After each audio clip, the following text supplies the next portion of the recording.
Parang yung sa, ano bang movie yun? Hindi, wag na. Basta yun. Okay. Hindi ka nagbabasa ng tanong mo, dog. Ito, Marami tanong sa akin ko eh. Walang maganda yung mga tanong sa'yo. Wala eh.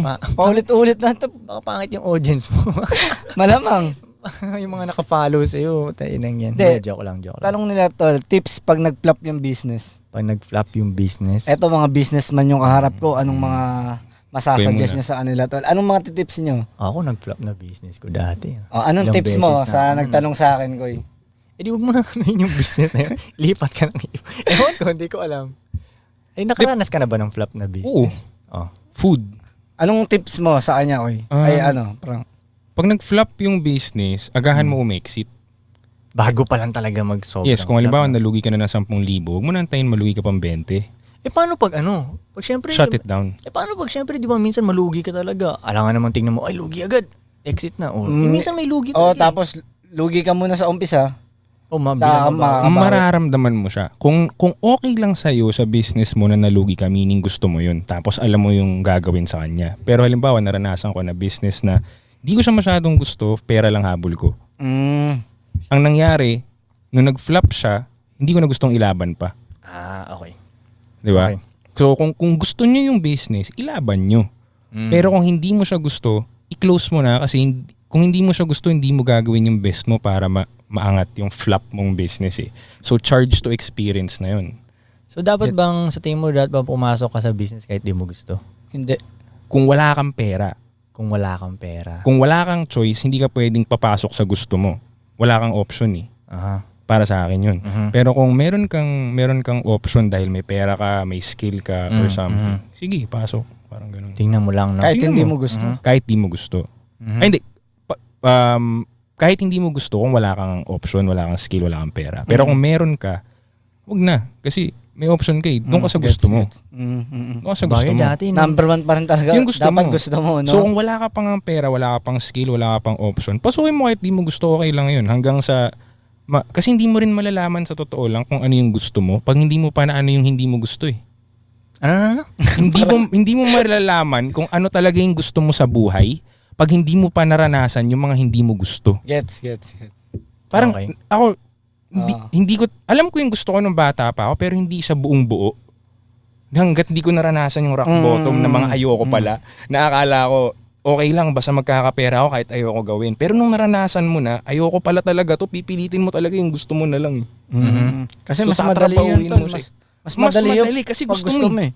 Kahit mas mahirap siya technically, madali siya sa pakiramdam mo kasi gusto mo siya. So like ako, gusto ko yung business na clothing.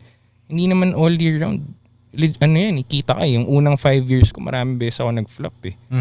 Meron akong investment sa tela. Pero tinuloy mo, di ba? Tol. Kasi gusto mo eh. Meron akong flop na 1 year na tambak sa akin yung tela dahil mali ako ng formulation. Nalugi ako, isipin nyo, 1 year pa ako kinailangan mag-ipon para makabuo ulit ng second batch ng tela. So kung sa normal na tao, iyak ka na nun, sarado mo na, naubos ka eh. Yeah. Pero sa akin, nilaban Dahil ko gusto talaga. mo. Dahil gusto ko. Pero So alam mo, depende sa ang tricky minsan, tol, minsan hindi makita ng mga tao na flop na. pwede palang pumera yung gusto nila. Kasi minsan, kadalasan yung Tama. gusto nila, Out of this world. pag titingnan mo siya sa normal na pananaw, may pera ba dyan? Tama. Pag i-skate, kaya skateboard. Yes, oo. Di ba? Siyempre, sabi ng magulang, skateboard ka? Yeah, parang ganon. So kadalasan, minsan, magta-try na lang tuloy sila ng ibang diskarte kasi akala nila yung gusto nila Walang hindi pera pera. dun. Oh, mukhang ganon eh. Lalo sa Mukhang art ganun. world. Oh, Lalo sa sa creative world. Kasi ako, ang gusto ko talaga nun, fine arts eh. Pag ganun kasi tol, wala kang Pero- tiwala sa sarili mo nun. Hindi, Sa- pero majority nga kasi bro, sa totoo lang, sa creative industry, konti lang yung mga tao na nakaka-appreciate at nagbabayad para sa creativeness mo eh. So yung majority ng magulang natin, tito, tita, nasa industriya sila ng normal na office, health. Yung creative, hindi naman yung priority eh. Yeah. Hindi, kahit na may laki ng priority. pera dun eh. Yes. Hindi lang nila makita eh, no? Yes. Pero nasa top lang din ang mga medyo pumipera hindi, doon. Hindi lang ganun kadaling makuha eh. Oo, Pero kumbaga pag kailangan nakuha nasa mo top naman, ka. Pag nakuha mo naman. Yes. Parang pag si Peewee, pag nag-drawing siya, di ba? Sabihin ng siya ng nanay niya, Peewee, nag-drawing ka na naman dyan.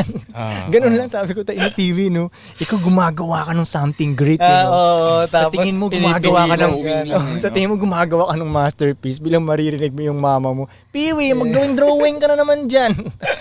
Yung lolo ko, gumagawa akong pattern sa bahay niya. Namatay kasi lolo ko, doon ako sabi niya, Oh, sige, tapusin mo na muna yung project mo. Project lang. School project Akala mo tingin school sa akin sa project. ginagawa ko mga patterns. Pero sa tingin mo, ito na yung putik yan. magpapayaman sa'yo. Sa mata nila. Million halaga nun sa akin di ba? Sa kanila school project lang. Pero ganun Parang talaga pag-rap yan. din, puta, ang hirap Siyempre kung rapper Oo, ka. yan pala. Sabihin Tingin mo nila sa- naglalaro ka lang Sabi dyan. sa'yo, Mukhang Jan naglalaro. Hindi ko na-try paliwanag sa mga gulang ko. Akala ko Hindi try na yun, ever? eh. Hindi ko to-try paliwanag. Hindi kayo Hindi mo nagkaroon ng sinabi diskusyon? na Yung diskusyon na malalim, hindi parang asar-asaran lang. Hindi ko na tinatry. Asar-asaran lang, parang ganun. Kaya sabihin nila na wala ang pera. Hindi naman nila sinabing rektang walang pera dyan. Pero sinasabi ko na, mas mayaman sa inyo si Jay-Z. Yeah. Di ba? Mas si Jay-Z. Mic Rapper drop. yun. Mas mayaman sa inyo si Jay-Z. Yep. Ganun. Tapos bilang sabihin nanay ko, bakit si Jay-Z lang man yun? Si Jay-Z yun eh. Hindi, parang mas konti, bihira yun. Ganun nga ako eh. Ganun. Ako nga yun. Parehas kami. Yeah. Parehas lang kami yan. Ganun. Yun. Got you. Minsan ganun. Got you. Hirap Yes. ipaliwanag minsan. Kaya minsan wag ka na magpaliwanag dahil parang nagpaliwanag ng kulay sa bulag. Parang Yeah. ganun siya. Yeah. Okay, Yep. dun sa topic na yan, may magandang tanong din eh.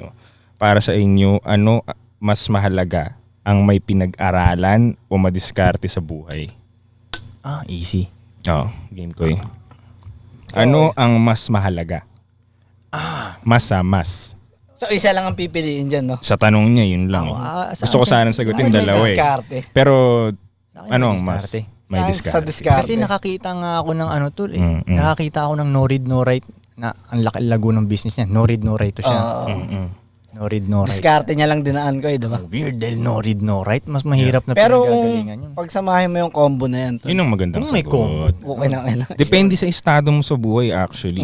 Kung Ano yung sabihin? kung halimbawa may magulang ka naman na kaya kang pag-aralin or nasa state ka na may pera ka para magkaroon ng education na pinag-aralan, grab mo na rin. Pag may magulang ka na kayang pag-aralin, Oo. i-grab mo na. I-grab lang mo din. na rin. Opportunity na rin yun na matuto ka ng theoreticals tas yung disiplina mo sa school Saan diskarte mo, paano? plus diskarte pa. Kill. Di ba? Kill na. Pero kung wala kang advantage na mag-aral, mas mahalaga sa akin diskarte kasi maraming uneducated na successful sa buhay. Sa bagay, ako kasi parang ang tingin ko sa sarili ko, bobo na estudyante. Since dati pa lang eh. Kaya kong tumalino. I mean, kaya ko yun kasi naalala ko dati, nag-trip ako na, sige nga, tapatan nga natin itong mga top na to. Umabot ako sa top eh. Basta pag-tripan ko siya. Sa trip lang. Oo. Basta bibigyan mong oras yan ako. Umabot ako tol eh. Kaso, Yeah. nakakatamad. Okay, Tinatamad ako. Sa bagay, hindi pala ako bobong estudyante. Tamad lang talaga ako. Like, matalino talaga ako pagdating sa ganyan. Pero yung mathematics, yun talaga, bobo ako. Hanggang hindi ako marunong mag-divide, tol. Sa amin mo na Hindi paubayan. ako marunong mag-divide talaga, tol. Yung may yung di ba yung line na gano'n? Lagyan mo ako ng ganyan. Shit, anong gagawin ko dito? Tapos minsan, sa test pa sa school, di ba, may mga may periodical test na. Ang instruction lang nakalagay doon, simplify.